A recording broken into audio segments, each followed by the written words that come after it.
Hello दोस्तों, मैं आपका अपना तुषार। आज हम बात करेंगे 2 सितंबर से स्टार्ट हुए एशिया कप के बारे में, जिसमें कल इंडिया वर्सेस पाकिस्तान का मैच था।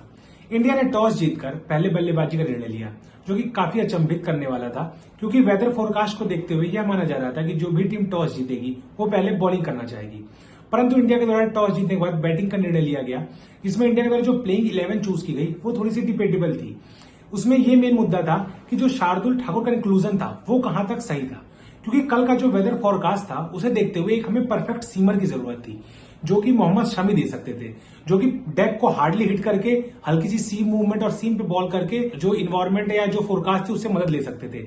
पर जो इंडिया की मेंटेलिटी रही है कि इंडिया को एक ऐसा गेंदबाज चाहिए जो इनको बैटिंग में भी डेप्थ दे सके, ये कहीं ना कहीं भारत के टॉप ऑर्डर पे सवालिया निशान खड़े करता है। क्योंकि अगर आप टॉप 7 बल्लेबाजों को अपने देखें, जिसमें आपके पास विराट कोहली जैसा महान बल्लेबाज, रोहित शर्मा जैसा डिस्ट्रक्टिव बैट्समैन और हार्दिक पांड्या और रविंद्र जडेजा जैसे टॉप ऑलराउंडर शामिल हो, उसमें अगर आप भरोसा नहीं कर पा रहे हैं तो ये कहीं ना कहीं आपकी कमी को जाहिर करता है। और उसके अलावा अगर आप वर्ल्ड कप के नजरिए से भी देखें तो अगर वर्ल्ड कप जो इंडिया में होने वाला है वो एशियन पिचेस पे जनरली स्पिनिंग ट्रैक बनाए जाते हैं, स्पिनर्स को मदद मिलती है, तो अगर शामी का कोई रिप्लेसमेंट है भी तो वो अक्षर पटेल है, जो कि स्पिन के साथ साथ आपको थोड़ी बल्लेबाजी में भी डेप्थ दे सकते हैं। पर शार्दुल ठाकुर का जो इंक्लूजन था वो कहीं ना कहीं एक डिबेटेबल रहा कि क्या उनका इंक्लूजन होना चाहिए था कि नहीं। दोस्तों, मैं आप लोगों से भी ये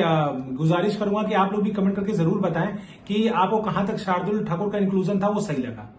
उसके बाद इंडिया की बैटिंग स्टार्ट हुई, जिसमें रोहित शर्मा काफी अच्छे टच में दिख रहे थे। स्टार्टिंग में उन्होंने कुछ बहुत पॉजिटिव इंटेंट से कुछ शॉट खेले, पर वही शाहीन शाह अफरीदी की जो क्लासिक डिलीवरी थी, जिसमें उन्होंने 2 बार सीम को बाहर रखते हुए 2 बार गेंद बाहर निकाली और उसके बाद अगली गेंद हल्की सी अंदर आई और उनको क्लीन बोल्ड कर गई। कोहली भी ज्यादा देर तक नहीं चल पाए, वो भी 4 रन की स्कोर पर शाहीन शाह अफरीदी के शिकार हुए। 4 नंबर पर बैटिंग करने आए श्रेयस अय्यर काफी अच्छे टच में दिख रहे थे। उन्होंने आते ही एक अच्छी कवर ड्राइव खेली, उसके बाद उन्होंने एक फ्लिक शॉट से एक चौवा बटोरा। उसके बाद वो काफी अनफॉर्चुनेट रहे, जो उनकी बहुत अच्छा पुल शॉट खेलने के बाद भी वो मिड विकेट के सीधे हाथों में कैच थमा बैठे और अपना विकेट गवा बैठे। उसके बाद शुरुआत से एज एन ओपनर बैटिंग कर रहे शुभमन गिल भी शुरू से अनकंफर्टेबल नजर आ रहे थे और हारिस राउफ की अंदर आती हुई गेंद को बिना फ्रंट फुट बढ़ाए कवर ड्राइव खेलने गए और वो प्ले डाउन होकर बोल्ड हो गए, जिससे टीम इंडिया का स्कोर 66 रन पर 4 विकेट हो गया। ईशान किशन और हार्दिक पांड्या ने एक दमदार 138 रन की पार्टनरशिप करके टीम इंडिया को मुश्किल से निकाला और उसी के साथ ईशान किशन ने अपनी पारी के साथ सेलेक्टर्स की मुश्किलें और बढ़ा दी और एक नया डिबेट छेड़ दिया कि क्या केएल राहुल के फिट होने के बाद वो नंबर 5 पर इंडिया के लिए खेलेंगे या फिर लगातार 4 मैचेस से 4 अर्धशतक ठोकते आ रहे हैं ईशान किशन को नंबर 5 का जगह मिलनी चाहिए। इसमें एक नया डिबेट ये आ गया कि क्या आप नाम के पीछे जाएंगे या आप करंट फॉर्म को देखते हुए वर्ल्ड कप की टीम तैयार करेंगे। इसमें मेरे हिसाब से जो कि इस बार का वर्ल्ड कप इंडिया में होने वाला है, जहां टर्निंग ट्रैक्स भी होते होंगे, उसमें तमाम विश्व में हर देश में एक क्वालिटी लेग स्पिनर और एक quality left arm off spinner जरूर है। आप ऑस्ट्रेलिया की बात कर लीजिए, ऑस्ट्रेलिया में एस्टन एगर जो कि एक अच्छे लेफ्ट आर्म ऑफ स्पिनर है